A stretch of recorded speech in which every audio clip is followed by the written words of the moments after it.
మన బ్రెయిన్ బేసిక్‌గా it's a thought machine. ఒక మనిషికి ఆన్ ఎన్ యావరేజ్ డైలీ 6,000 నుంచి 60,000 ఆలోచనలు వస్తాయంట. విచ్ మీన్స్ గంటకి వందల్లో ఆలోచనలు. బీయింగ్ ఎన్ ఓవర్ థింకర్ మనం ఖచ్చితంగా మాక్సిమం 60,000 బ్రాకెట్‌లోనే ఉండడానికి ఛాన్స్ ఎక్కువ. సో, మన బ్రెయిన్ ఒక థాట్స్ ప్రొడ్యూస్ చేయడం బ్రెయిన్ డ్యూటీ. అండ్ వాటితో ఎలా అసోసియేట్ అవ్వాలని నేర్చుకోవడం మన డ్యూటీ.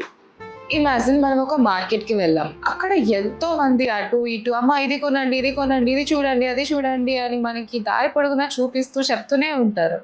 కానీ మనం దేనికి అటెండ్ అవ్వం. కానీ అవన్నీ మనకి కనిపిస్తాయి, వినిపిస్తాయి. కానీ మనం దేనికి అటెండ్ అవ్వం. ఏదైనా మనకు అవసరమైనది ఉంటే దానికి మాత్రమే మనం అటెన్షన్ పే చేస్తాం. వీటన్నిటిని బేసిక్‌గా ఇగ్నోర్ చేస్తాం.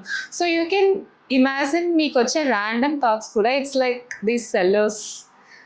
And also you could imagine it like టీవీలో వచ్చే ఒక ర్యాండమ్ స్టఫ్. బట్ రిమోట్ మన చేతిలోనే ఉంది.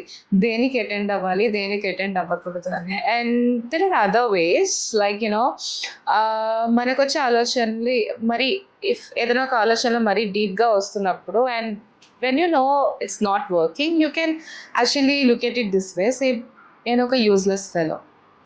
నేనొక యూజ్‌లెస్ ఫెలో సినిమాల్లో చూపిస్తారు గదా!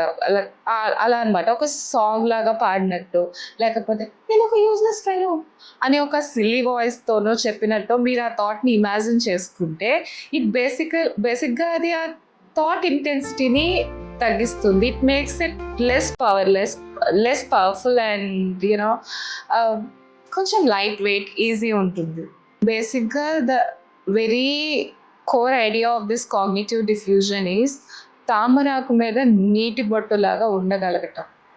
ఆలోచనలొస్తాయి. కానీ దాంతో మమేకం అయిపోకుండా ఆలోచనలు మాత్రమే ఆలోచనలుగా మాత్రమే చూడగలగటం.